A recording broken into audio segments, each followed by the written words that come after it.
Lieutenant general Anil Chauhan शुक्रवार को भारत के नए चीफ ऑफ डिफेंस स्टाफ बन गए। चीफ ऑफ डिफेंस पद का मकसद महत्वाकांक्षी थिएटर योजना को लागू करना है, जिसका उद्देश्य त्रिसेवाओं के तालमेल को सुनिश्चित करना है और राष्ट्र के सामने आने वाली भविष्य की सुरक्षा चुनौतियों के लिए सशस्त्र बलों को तैयार करना है।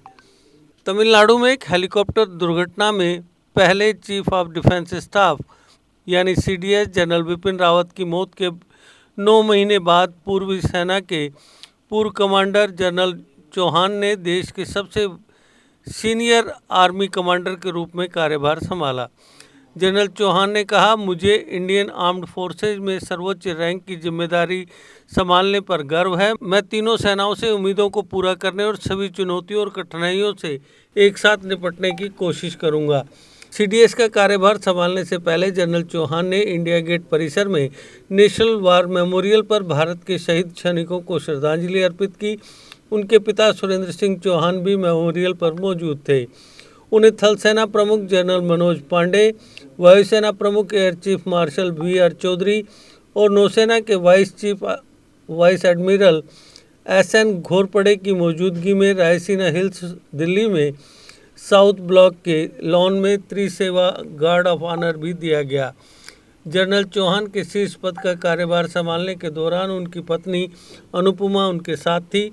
61 साल के लेफ्टिनेंट जनरल चौहान मई 2021 में ईस्टर्न कमांड चीफ के रूप में सेना से रिटायर हुए थे। उन्हें सेना में काम करने का 40 साल का अनुभव है।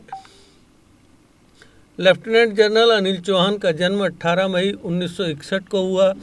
वह 1981 में आर्मी के 11 गोरखा राइफल्स में शामिल हुए।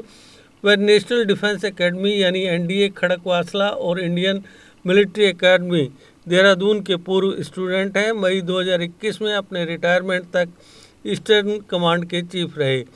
मेजर जनरल के रूप में उन्होंने नॉर्दर्न कमांड में जम्मू कश्मीर के बारामूला सेक्टर में एक इन्फेंट्री डिवीज़न की कमान संभाली थी। बाद में लेफ्टिनेंट जनरल के रूप में उन्होंने नॉर्थ ईस्ट कोर की कमान संभाली और फिर जनरल ऑफिसर बने। सितंबर 2019 में ईस्टर्न कमान के चीफ बने और रिटायर होने तक इसी पद पर रहे। ईस्टर्न कमान चीन से लगे LAC के मामलों को देखती है। 2019 में बालाकोट स्ट्राइक के दौरान वे मिलिट्री ऑपरेशंस के डायरेक्टर जनरल यानी DGMO थे। उन्होंने संयुक्त राष्ट्र यानी UN के अंगोला मिशन में भी अपनी सर्विसेज दी। सेना में उनकी विशिष्ट और शानदार सेवा के लिए उन्हें परम विशिष्ट सेवा मेडल, उत्तम युद्ध सेवा मेडल, अति विशिष्ट सेवा मेडल, सेना मेडल और विशिष्ट सेवा मेडल से सम्मानित किया जा चुका है। लेफ्टिनेंट जनरल चौहान को एंटी टेररिस्ट ऑपरेशंस का लंबा अनुभव है। बारामूला में एक इन्फेंट्री डिवीज़न की कमान संभालने के दौरान उन्होंने कई एंटी टेररिस्ट ऑपरेशंस का सफल नेतृत्व किया था। साथ ही पूर्वोत्तर में रहने के दौरान उग्रवाद का भी मुकाबला किया था। भारत और म्यांमार की सेना के ऑपरेशन सनराइज के पीछे भी लेफ्टिनेंट जनरल चौहान का ही दिमाग था। मई 2019 में भारतीय सेना म्यांमार की सीमा के अंदर जाकर उग्रवादियों का सफाया किया था। यह ऑपरेशन 3 हफ्ते तक चला था। इस ऑपरेशन के दौरान उग्रवादी संगठनों जैसे कामतापुर लिबरेशन ऑर्गेनाइजेशन यानी KLO, NSCN, Khaplang, united liberation front of Assam और national democratic front of Bodoland यानी NDFB के 6 दर्जन के करीब उग्रवादियों को गिरफ्तार किया गया था। इसके अलावा उग्रवादी संगठनों के कैंपों को भी ध्वस्त कर दिया गया था। लेफ्टिनेंट जनरल अनिल चौहान लंबे वक्त तक आर्मी की ईस्टर्न कमांड में भी रहे हैं। इसी के चलते उन्हें चीनी मामलों का एक्सपर्ट भी माना जाता है। 2020 में चीन के साथ गलवान संघर्ष के दौरान चौहान कमांडर थे और उन्हें इन क्षेत्रों की सुरक्षा सुनिश्चित करने का काम सौंपा गया था। अगर आपका सपना कोई सरकारी नौकरी का है और अभी तक नहीं हुआ है सफल, तो देर किस बात की। आज ही ज्वाइन करें कैरियर अड्डा जम्मू। जम्मू कश्मीर का एक ऐसा इंस्टीट्यूट जो बच्चों के उज्जवल भविष्य के लिए लगातार फ्री कोचिंग मुहैया करवा रहे हैं।